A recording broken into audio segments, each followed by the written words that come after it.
नमस्कार, आप सभी का एक बार फिर से मेरे चैनल व्रत संग्रह एंड फूड में स्वागत है।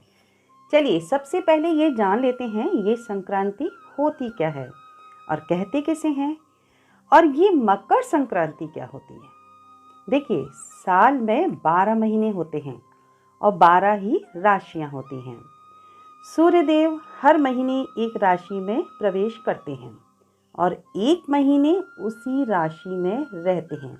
इसी को कहते हैं संक्रांति। जैसे कि मेष राशि में प्रवेश करते हैं तो उसे कहते हैं मेष संक्रांति। इसी तरह से कर्क राशि में प्रवेश करते हैं तो कर्क संक्रांति और मकर राशि में प्रवेश करते हैं तो इसे कहते हैं मकर संक्रांति। कर्क संक्रांति और मकर संक्रांति इन दो का बहुत महत्व होता है। वैसे तो सभी संक्रांतियों का अपना ही महत्व होता है। कर्क संक्रांति में जल तत्व की शुरुआत होती है और मौसम में सर्दी बढ़ने लगती है और मकर संक्रांति से अग्नि तत्व की शुरुआत होती है और मौसम में गर्मी बढ़ने लगती है। देखिए, होता क्या है कि सूर्य देव जब राशि परिवर्तन करते हैं तो वो परिवर्तन हमारे जीवन शैली, खान पान, देश विदेश सभी पर असर डालता है। सूर्यदेव धनु राशि से निकलकर मकर राशि में प्रवेश करते हैं और एक महीने से जो चला आ रहा खरमास होता है वो समाप्त होता है। रुके हुए सभी शुभ कार्य शुरू हो जाते हैं और मकर संक्रांति साल का पहला पर्व होता है और यही एक ऐसा त्यौहार होता है कि जिसे पूरा भारतवर्ष मनाता है। बस नाम अलग अलग होते हैं। कहीं पर इसे खिचड़ी कहते हैं, कहीं मकर संक्रांति कहते हैं, कहीं उत्तरायण, कहीं लोहड़ी बोला जाता है और पोंगल, बिहू आदि कहा जाता है। मनाने के तरीके सबके थोड़े अलग अलग जरूर होते हैं। सूर्यदेव इस दिन से दक्षिणायन से उत्तरायण होते हैं, यानी कि दक्षिणायन देवताओं की रात्रि कहलाती है और उत्तरायण दिन कहलाता है। इसीलिए सभी शुभ कार्य आज से प्रारंभ हो जाते हैं। ये तो मैंने देखिए क्लियर किया कि संक्रांति क्या होती है। अब मैं ये बताऊंगी तिल का क्या महत्व होता है और आज के दिन तिल का इतना उपयोग और दान की क्या विशेषता होती है। चलिए इसके पीछे की एक कहानी बताती हूँ मैं। श्रीमद् भागवत और देवी भागवत में जो वर्णित कथा है उसके अनुसार सूर्यदेव का परिवार काफ़ी बड़ा है। संज्ञा और छाया नाम की उनकी 2 पत्नियां हैं और 10 उनकी संतान हैं, जिनमें से यमराज और शनि जैसे उनके पुत्र हैं। यमुना जैसी उनकी पुत्रियां भी शामिल हैं। मनु स्मृति के जो रचयिता वैवस्वत मनु भी हैं, वो भी उनके ही पुत्र थे। कथा के अनुसार शनिदेव और सूर्यदेव का बैर था, क्योंकि उन्होंने छाया को अपने पुत्र यम से भेदभाव करते देख लिया था। नाराज होकर सूर्यदेव ने छाया और शनि को अपने से अलग कर दिया था। इससे शनि और छाया ने क्रोधित होकर उनको कुष्ठ रोगी होने का श्राप दे दिया था। पिता को कुष्ठ रोग से पीड़ित होते हुए देखकर यमराज ने तपस्या की और उन्हें रोग से मुक्त किया। छाया और शनि के व्यवहार से क्रोधित होकर सूर्यदेव ने कुंभ को जला दिया। कुंभ जो है वो शनिदेव की राशि मानी जाती है। इससे क्या हुआ कि छाया और शनिदेव को अत्यंत कष्ट भोगना पड़ा। यम ने अपनी सौतेली माता छाया और भाई शनि को कष्ट में देखकर अपने पिता को बहुत समझाया और उनसे प्रार्थना भी की, विनती की। उनकी विनती पर सूर्यदेव शनि के घर गए। उन्होंने वहां देखा सब कुछ जला हुआ था और शनिदेव के पास उस समय तिल के अलावा कुछ भी नहीं था। शनिदेव ने अपने पिता का स्वागत और जो पूजा की उनकी वो तिल से ही की थी। इससे प्रसन्न होकर उन्होंने शनिदेव को आशीर्वाद दिया कि मेरा जब जब शनि की राशि मकर में आना होगा, मैं शनि के घर को अन्न धन से भर दूंगा। तिल के कारण ही शनि को अपना वैभव प्राप्त हुआ था, इसीलिए शनिदेव को तिल अत्यधिक प्रिय हैं। इस घटना के बाद से ही मकर संक्रांति पर तिल से पूजा का नियम प्रारंभ हुआ। सूर्यदेव ने शनि को आशीर्वाद दिया, मकर संक्रांति के दिन जो भी काले तिल से मेरी पूजा करेगा उसके सभी प्रकार के कष्ट दूर हो जाएंगे और शनि के दुष्प्रभाव भी दूर हो जाएंगे। इसीलिए इस दिन तिल का दान अवश्य किया जाता है।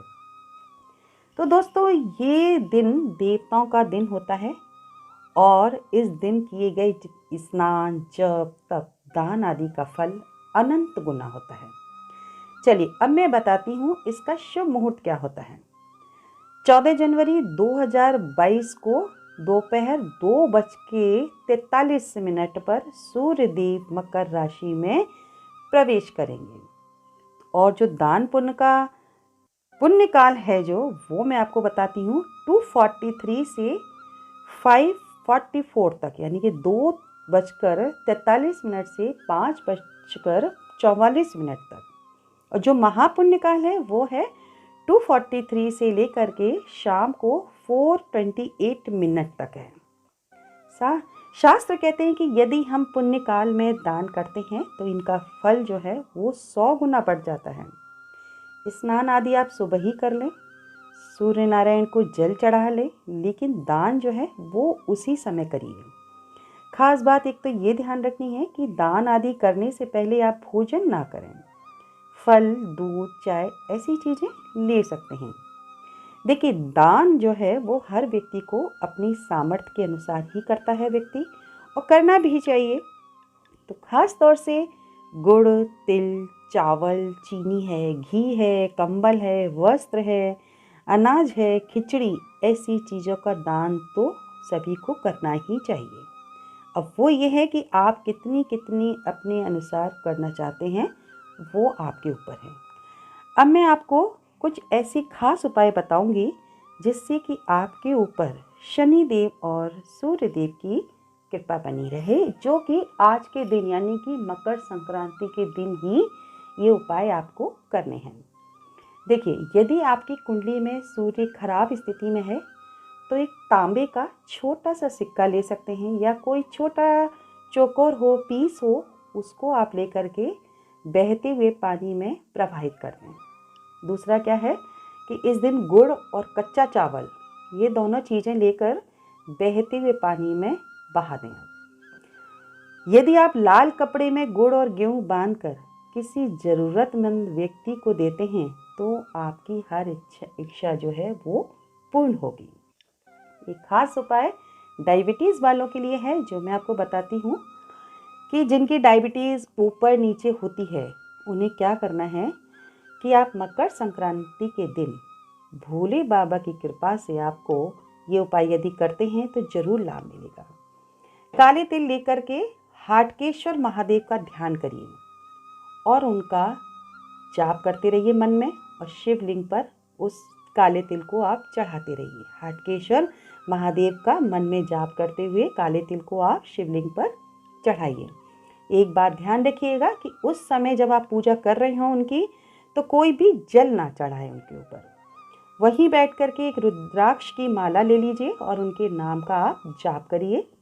ध्यान रखें कि काला तिल जब आप चढ़ा रहे हो तो उसमें कोई तो कंकड़ ना हो और ना ही कोई सफ़ेद तिल हो उसके अंदर। फिर जाप करने के बाद जो आपने काले तिल चढ़ाए थे उनको आप एक कटोरी में भर के घर ले आइए। अब क्या करना है आपको कि सुबह सुबह 3 दिन तक खाली पेट उन तिल को आपको खाना है। तो देखिए, हाटकेश्वर महादेव की कृपा से आप ज़रूर ठीक हो जाएंगे और आपका जो शुगर लेवल है ऊपर नीचे होता है वो ज़रूर ठीक होगा। एक और मैं बताती हूँ आपको उपाय। यदि किसी के ऊपर कर्जा है और वो व्यक्ति उस कर्जे से मुक्ति चाहता है तो संक्रांति के दिन एक छोटा सा उपाय आप करें। पूर्ण भावना के साथ करना है आपको, ये सोच के कि हाँ, मेरा ज़रूर कर्जा चुकेगा इस उपाय को करने से। देखिए, कोई भी उपाय तभी फलीभूत होता है जब आप श्रद्धा के साथ करते हैं। अब क्या करना है, 1 लोटा जल ले लें, उसमें रोली, चावल, काला तिल, 7 दाने चने की दाल के और 3 जो हैं वो शमी के पत्ते ले लें, 1 बेल पत्र ले लें। उन सब चीज़ों को आप जल में डाल दीजिए और उत्तर दिशा की ओर मुख करके सूर्य देव का दर्शन करते हुए थोड़ा सा जल छोड़िए। फिर अपनी कामना को बोलते हुए बोलें, बाबा हमारा ऐसा काम बना दें कि सारा कर्जा चुक जाए, और पूरा जल सूर्य देव को चढ़ा दें और उस जल का छींटा अपने ऊपर डालकर तभी घर में प्रवेश करें। ज़्यादा से ज़्यादा 5 महीने में समस्या का समाधान हो जाएगा। देखिए, सूर्य देव एक ऐसे देवता हैं जिनका आप साक्षात दर्शन कर सकते हैं। नियम बना लीजिए, रोज़ सूर्य देव को जल चढ़ाएं, लेकिन ध्यान रखें सुबह 9 बजे से पहले ही जल चढ़ाना है।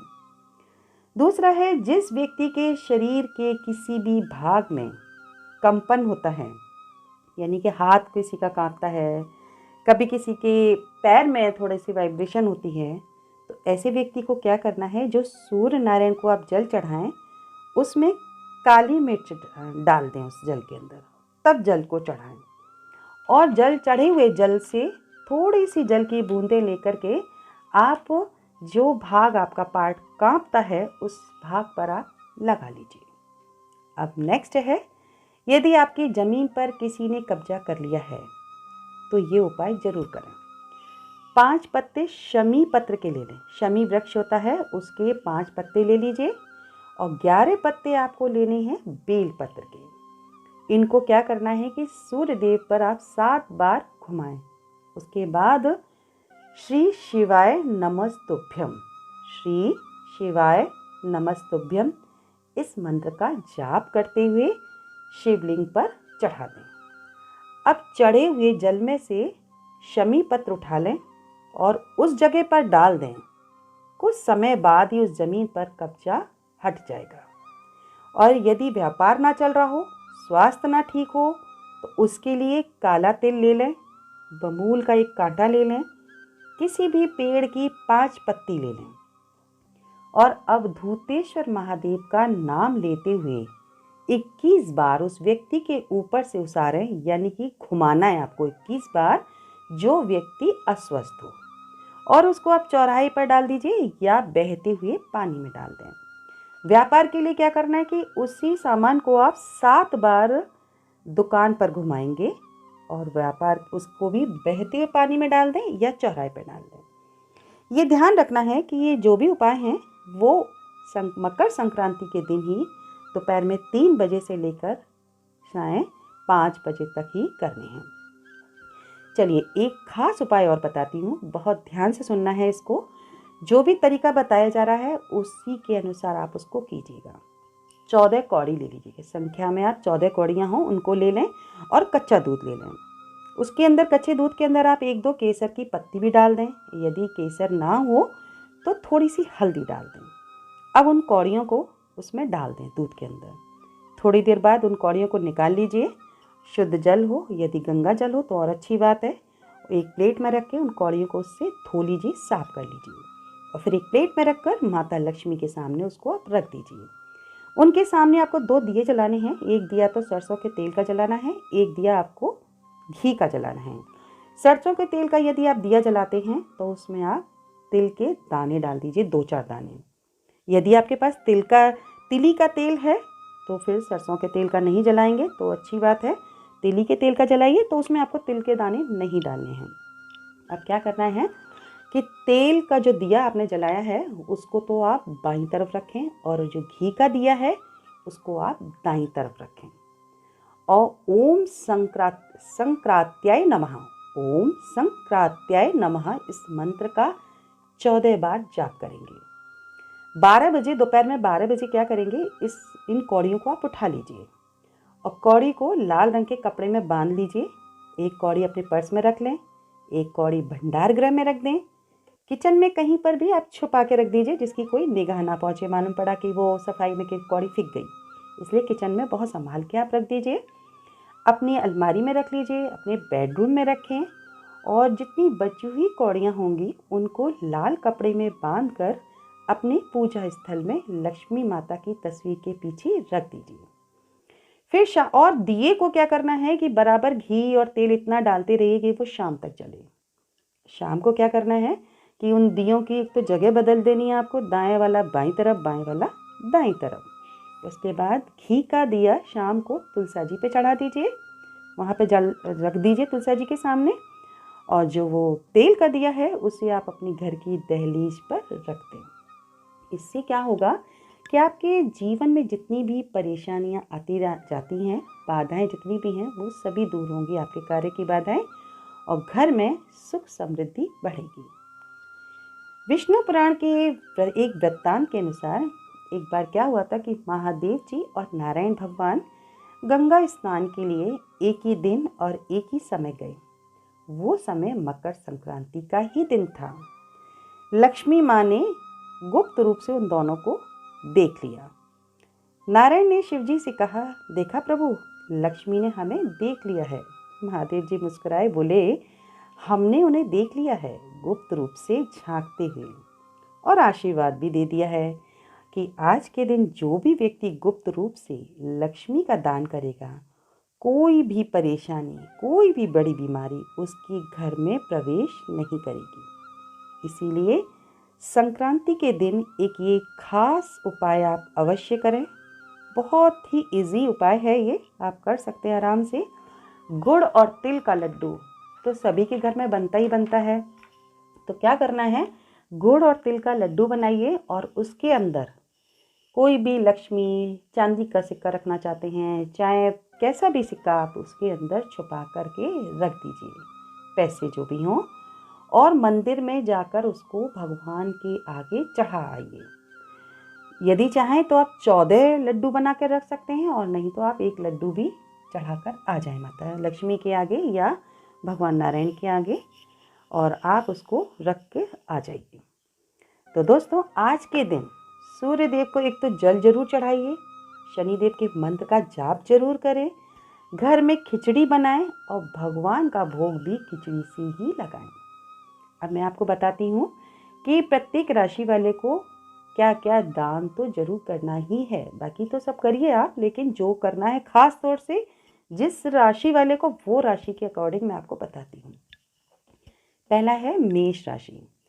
इनको क्या करना है कि काले तिल और गुड़ किसी भी फॉर्म में हो, चाहे वो काला तिल हो या काले तिल का लड्डू हो, गुड़ हो, कुछ भी हो, ऐसी चीज़ें आपको निर्धन व्यक्ति को दे देनी है या मंदिर में दान दे दीजिए। अब है वृष राशि वालों को क्या करना है, इनको गेहूं दान दे दो आप, या तो किसी निर्धन व्यक्ति को, या मंदिर में दे दीजिए, या आटा भी दे सकते हैं अगर गेहूं नहीं है तो। अब मिथुन राशि वालों को देशी घी दान करना है। अब मैं बताती हूँ कर्क राशि वालों को चावल जो नए इस समय फसल आती है चावल की, अगर वो मिल जाए तो बहुत ही अच्छा है, वरना आप नया चावल दान करिए। सिंह राशि वालों को चावल और काली दाल दोनों को अलग अलग करके दान करना है। कन्या राशि वालों को हरी सब्जियां दान करनी है, हरे रंग में, जैसे कि पालक हो, मेथी हो, बथुआ हो, कुछ भी है, सरसों का साग है, आजकल तो बहुत सारी सब्जियां आ रही है, आप कुछ भी दान कर सकते हैं। अब है तुला राशि वाले, इनको घी दान करना है और कंबल दान करना है। वृश्चिक राशि वालों को काली दाल, काली उड़द की दाल भी कर सकते हैं आप उसमें। और प्रकाश का दान जैसे कि आप कहीं पे मंदिर में दिया लगवा दें, या तो सरसों के तेल का या किसी चीज़ का, या वहाँ लाइट जलवा दीजिए आप मंदिर में, लाइट बल्ब का दान कर सकते हैं। इस तरह से प्रकाश का दान करना है। अब है धनु राशि वालों को क्या करना है, उनको भी चावल और काली दाल और नमक, इन तीनों चीज़ों को अलग अलग करके ही दान करना है। अब है मकर राशि वालों को भी घी का दान करना है और गुड़ का दान करना है। अब आता है कुंभ राशि। इनको क्या करना है, काला कंबल दान करना है और पीपल के पेड़ के नीचे सरसों का एक तेल का दिया जरूर जला दें। अब है लास्ट है मीन राशि। इनको करना है चावल का दान, इनको चावल का दान करना है। तो दोस्तों, आप अपने अनुसार इनमें से कोई भी उपाय कर सकते हैं, और कुछ भी जानना हो तो आप कमेंट बॉक्स में लिख करके मुझसे आप पूछ सकते हैं। मेरी वीडियो को प्लीज़ लाइक ज़रूर कीजिएगा और शेयर करें। यदि सब्सक्राइब नहीं किया है तो प्लीज़ सब्सक्राइब ज़रूर कीजिएगा। Thank you.